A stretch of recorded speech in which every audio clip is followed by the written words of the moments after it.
Well, hello folks. I'm out here in my alfalfa field that got clipped a little bit by the frost, and you can tell, you know, it definitely hurt the plants. Like these plants right here are hurt pretty good. But we're out here looking at it the other day, and there's a few bugs out here. And with the plants already being damaged, we decided there's enough bugs out here to justify spraying it. You know, alfalfa weevils, I guess is what it is, little worms. But you can tell, I mean, it's coming back. Like that plant right there, already growing some new leaves already. But as what I'm out here, I'm actually going to take you guys along spraying this field, or at least part of it. I don't know how long it'll really take me. It's about 50 acres. I've got a Patriot sprayer. It's a 1990, I think it's a 96 model. It's got 90-foot booms on it, a 750-gallon product tank, and anyhow, it works all right. I mean, I like it. It's not as nice as some of them are out there, but it is what it is. I've got my auto steer there and my GPS. I've got this unit that controls my sprayer. I got my different rate settings. Rate 1, which I got it set at 10 gallons per acre, which I don't know if you guys can see that or not. 10 gallons an acre. Rate number 2 is 12 and a half. I got 550 gallons in my tank because this is around a 50-acre field. I'm going to zero that out. Zero that out. Zero everything out. It's actually the first spraying I've done this year. I always watch area per hour, and I don't know if you guys can see my screen here or not, but anyhow, here we go. Got the mixed up, and we're gonna get rocking here.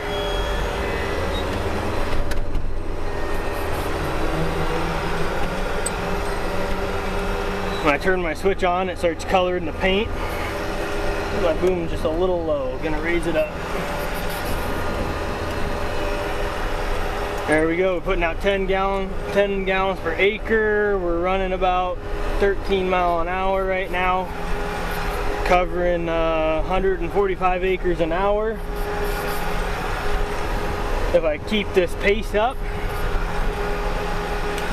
and this is it. Oh, we gotta slow down just a little bit. The sprayer can't only pump so much water the way it's set up right now, so I always got to slow down if I can't quite keep up.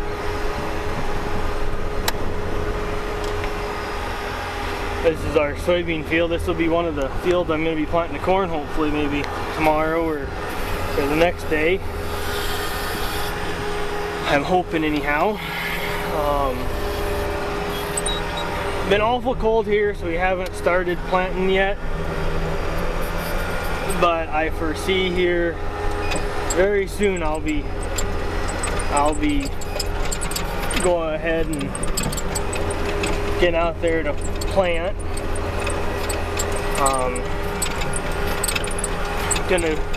Gonna do a couple fields here on ours, you know, local fields or close fields to home, and then I've got a guy that I custom plant for, my neighbor. He has some stuff about 10 miles away that I'm going to run up and do. It's not using fertilizer or nothing on that, so that should be fairly easy to get done in a relatively short period of time. So that'll be that. God, I see I got some dandelions coming out in that field. Terrible, it looks like. Man alive. Holy buckets, I haven't been up to this field for a while. I don't know. I think I'm going to be awful busy. I guess I'll kind of say what's going on this spring between the custom work and my stuff, my dad's stuff.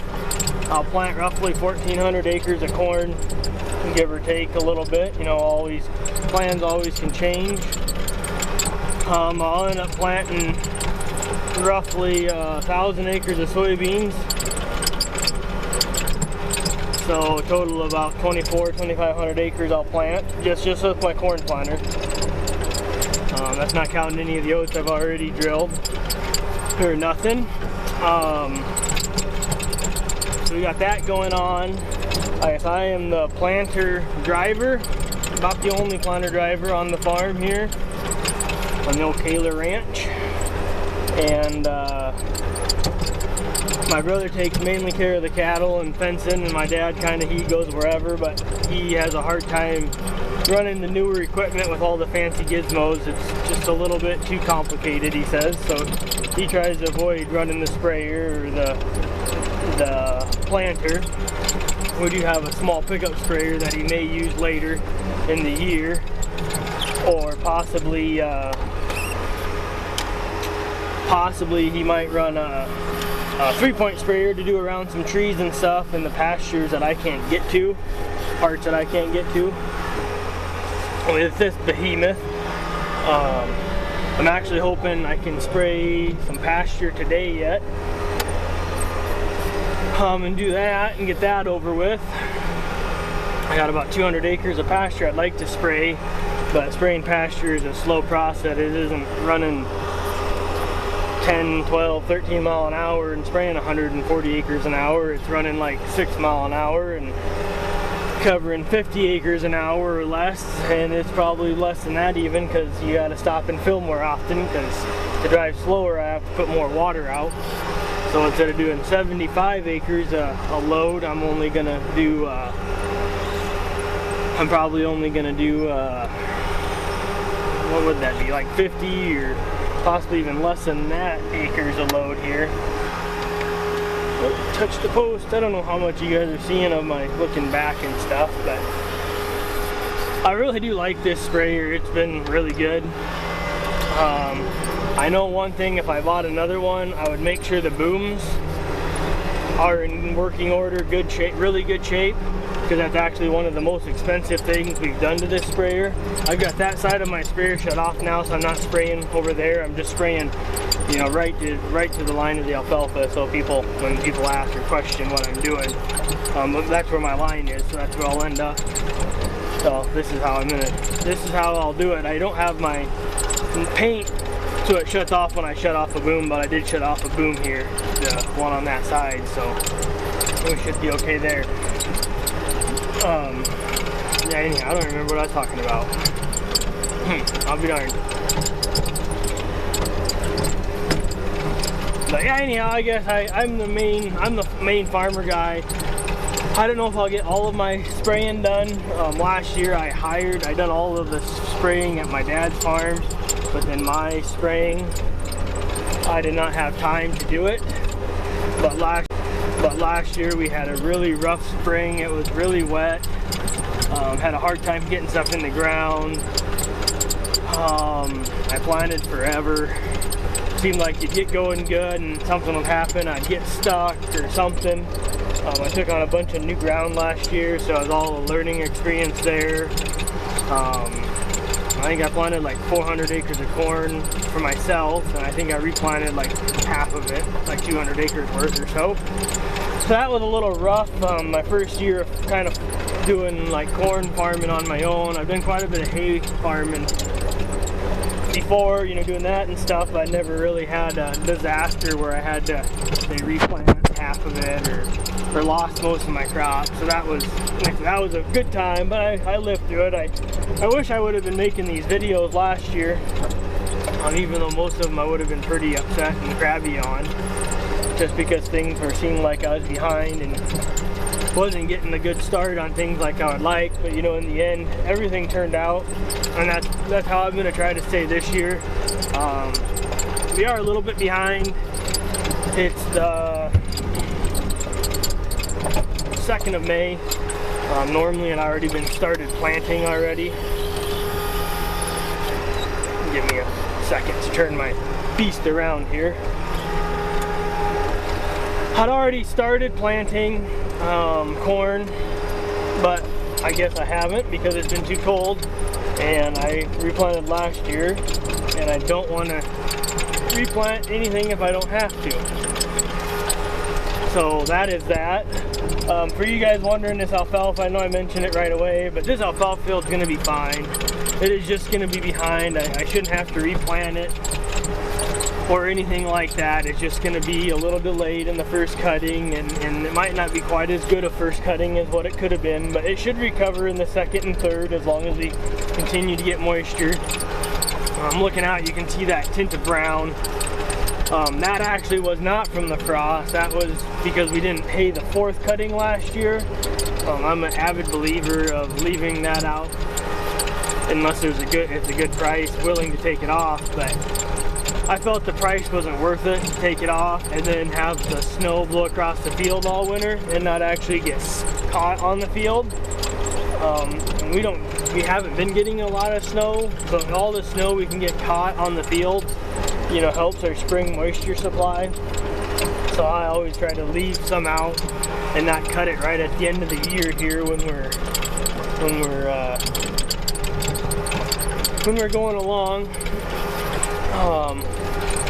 I will definitely show more of mixing this and loading the sprayer later in the year. Right now I don't have my tanks set up like I normally do, so it's a little hard to show what I'm doing because it's not really, I don't have tanks, so it takes a while to fill. I gotta fill with a hose, and it takes just a little time to fill. And I don't have a cone, my inductor cone right now, because I'm just dumping the chemicals in the top of my tank for right now. I do have intentions of getting my sprayer semi truck. I got a flatbed I put tanks on, all fertilizer to the planter and stuff. I intend to do that tomorrow before I get started planting. I will do that hopefully and get that accomplished.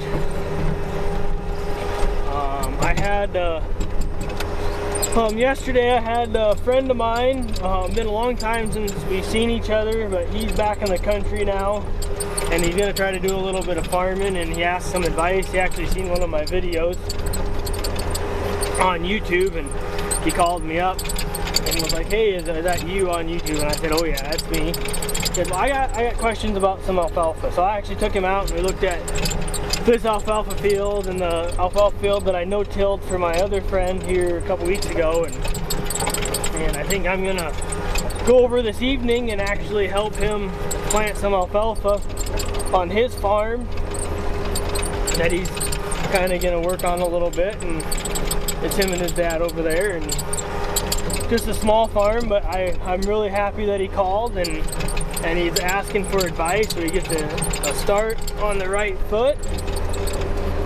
So anyhow, we're gonna do that this evening. So I'm probably not gonna get quite as much done today as, you know, ideal, but I'm more than willing to go help a friend out and a neighbor. Especially when they come out and ask for advice and ask questions and they're trying to do it right. I really like that. So anyhow, I guess we're still spraying along, obviously. We're going about 12.5 miles an hour. Spraying 124 acres an hour right now. What we're averaging as we're driving along. We sprayed 20 acres so far out of this 50-acre field, so we're already almost half done. I'll be half done by the time I get to the end, I think. I'm running about 20, my pump's pumping about 21 gallons a minute through the booms. That's not counting the water it's recirculating to keep it in the tank.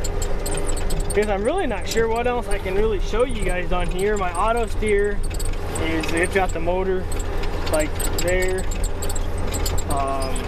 Instead of having it like my tractor does, it's more integrated, and it actually works very well on this sprayer. This motor, I've been real happy with it.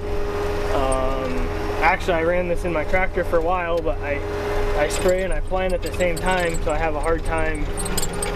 I don't like moving it back and forth, and I don't want to have to drive. Just too much fatigue on me since I do most of the work myself. A lot of times I'll spray during the day and then I'll plant into the night for a while, so I can kind of do two jobs at once. I do not have any herbicide in my sprayer right now. I just have insecticide to kill them worms, those alfalfa weevils. Yeah, I'm really feel for them people down in Kansas and Nebraska and all them areas down there where it got hit terrible with the snow and they pretty much lost a lot of their wheat crop. Very, very unfortunate down there. It is what it is, I guess. Most people, it looks like, are taking it pretty well. I'm sure some people are going to be hurting pretty good, but it seems like they all got their spirits up. I know a few of you guys I watch on YouTube also, you guys I've seen had a lot of flooding go on down at your guys' area. And I really feel for you guys also. I know that's terrible to have lost a crop or have to reseed or lost a lot of fertilizer. I lost a lot of fertilizer last year after we had to replant, so a lot of my crop drowned out. I got it planted before the rain, worked my tush off, and then had to redo most of it. So I know where you guys are coming from and what you guys are going through, and you guys are actually taking it pretty good too. For the most part, I haven't seen too much complaining and stuff, but I wanted to let you guys know that I'm thinking about you guys, and I'm hoping you guys all the best. And not just people that I watch either. I'm feeling for the whole egg community right now. I know some people are saying, well, the wheat prices are going up because of the Kansas situation, but that's not going to help them people that don't have a crop. So I don't know what they're going to do for sure down there. I have a feeling a lot of it might go to soybeans, and it might raise the wheat prices up, but us people that farm soybeans, it might be a little bit harder for us to make ends meet because of that. I'm not totally sure how all the, how it all pencils out or how it's gonna shake down when it's all done, but there's always a reason for everything, I guess, and I guess we just gotta keep that in mind when we're commenting on things. But I think the rest of this video, I'm going to probably do high speed here. I'm going to cut it. You know what? I'm just going to go ahead and just spray this field. If my camera runs out of battery or memory card, I guess I'll quit. But I'll just spray this in real time. I'll keep yabbering and jabbering. And if someone out there enjoys watching this whole video, more power to you. And if people don't want to watch the whole thing, I guess that's also okay too. I'm sure a lot of you guys watch Old One Lonely Farmer. I do watch his channel. I enjoy his channel. Interesting deal. I guess I'm probably going to get people saying I'm poisoning the planet too now. But you guys, we are not poisoning the planet. This is expensive to come out here and spray. Anything out in the field, we're paying for the spray, we pay for, I'm actually damaging the crop by running over it some. We aren't out here to poison the world at all. We're out here to make a living. And you guys remember, people that don't understand what's going on, we go to the same grocery stores you do. We buy the same products you do. And we probably are around the stuff you're saying poisoning the world, the atmosphere, way more than you're ever even close to being around it from consuming the crops that we grow. Now, back in the, I'm going to say the 60s and the 70s, there were some nasty chemicals out there. There were chemicals out there that I'm sure hurt people. But that was before they were regulated and they were safe. Now, the chemicals are still dangerous, but if you use them according to the label, as you're directed to use, how you're supposed to use them, they are safe. They are not going to poison our food supply. They're not gonna poison our food supply. This chemical in that I'm spraying now will kill worms or bugs. And once the residual is gone, which I don't remember for sure on this one. I would have to look it up to make sure. But by the time we will cut this for hay, there will be none of that chemical left on the plant. It'll be all absorbed or all digested by the worms and stuff. So there will be none of this chemical left whatsoever, not at all. It'll be 100% gone. Well, when we're cutting this alfalfa, I will bite into the alfalfa stems myself and check for moisture. I guess that'll be when we're baling it. And I am not at all concerned about the chemical that I'm spraying on it now. I'm sure there are sketchy people in the world, I guess, that don't follow the rules and don't follow the guidelines. But I guarantee you those people that are not following rules and following the guidelines are not going to be throwing stuff up on the internet for everyone to watch. I started this channel for a few different reasons, and I'm sure most of you guys won't be listening this far, but I guess if you do, cheers. One of the main reasons is I was watching some other farming channels, and I felt that they were good channels, but some of their advice when people asked questions was crap. I felt that, you know, that they thought that it was their way or the highway. I know I'm big into no-till, and some people might say I'm a jackwagon for it, but it has worked very good here, and I have done a lot of research on it, and I don't think there is I don't think that there's a place that it won't work. There are disadvantages to no-till and stuff. I will talk about that probably when I'm planting sometime, you know, some of the more disadvantages and advantages and stuff. But anyhow, people are saying things like that, you know, certain things wouldn't work. When it does, you just have to try. No-till is not, you just quit tilling the ground. It is a system. You have to have great weed control. You have to plan ahead. Spring planting actually gets started in the fall during harvest, during the summer at harvest time, which I'll get into that stuff more on later videos. Other things I started this channel for, being a farmer, I work a lot. I put a lot of hours in. I miss a lot of the things that my kids are doing as they're growing up, because I have obligation that I have to get my work done. And I want them to come back in, you know, 10 years or 15 years from now, and actually right now, I got a 9-year-old and a pretty close to a 7-year-old. Or they will be 9 and 7, I guess. But anyhow, they actually can watch my videos and see what their dad's doing, you know, as I'm doing it, almost, you know. My 2 oldest boys, they do not live with me. I just have them on the weekends, every other weekend actually, and then a half the summer and stuff, which sucks, but you know, it is what it is. So they can see what their dad's doing anytime they want. They can get on the internet and go to my channel and watch my videos. And sometime down the road, you know, even when they're farming themselves and I'm gone, so I won't live forever, I'm sure.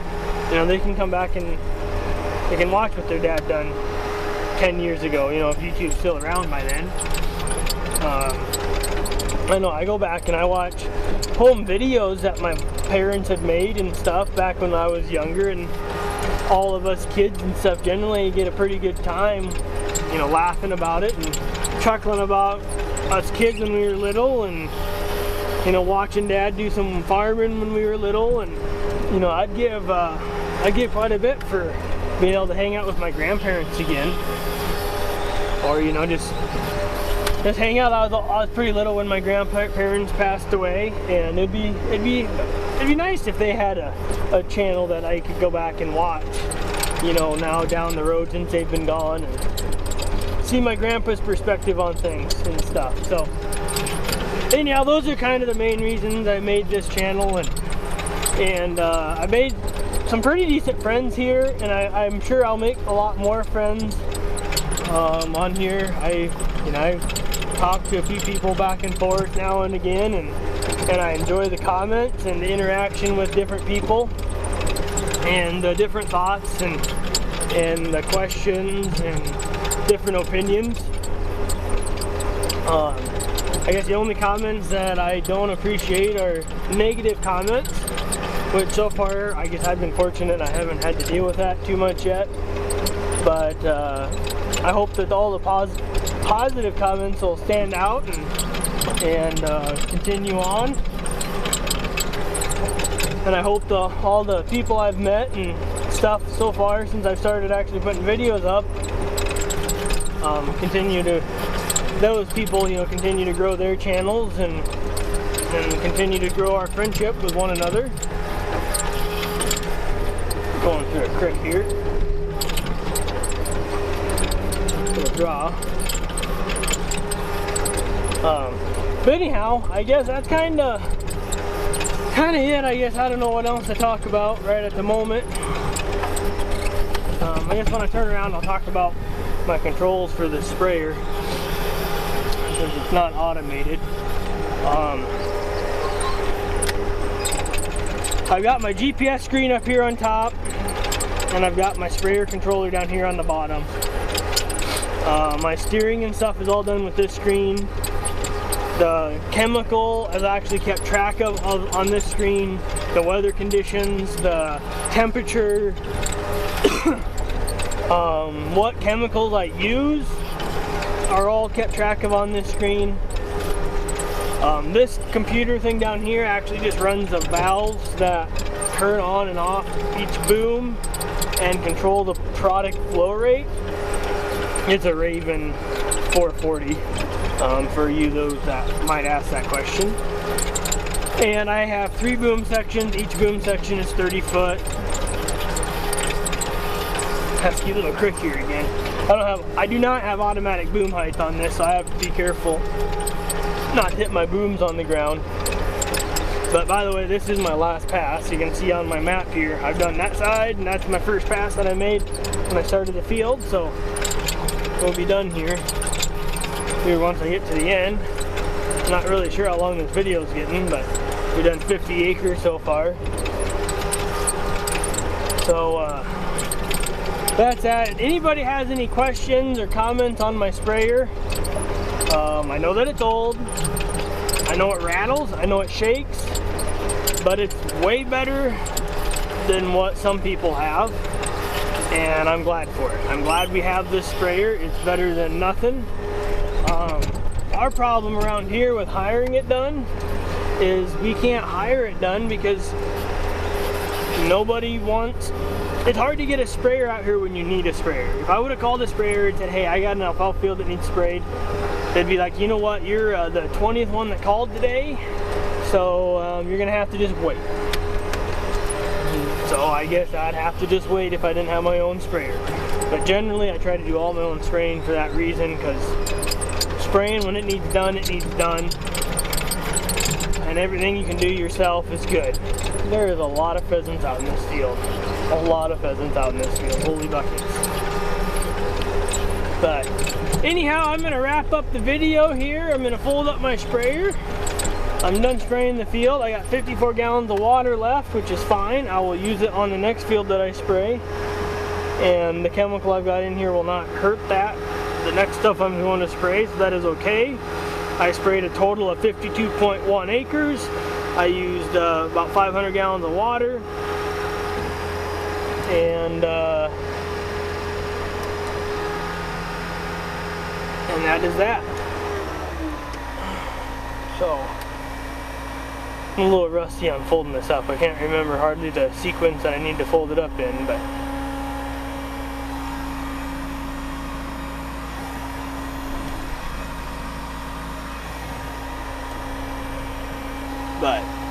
anyhow, I guess we'll see you guys on the next one, and have a good night, or day, or morning, or whatever.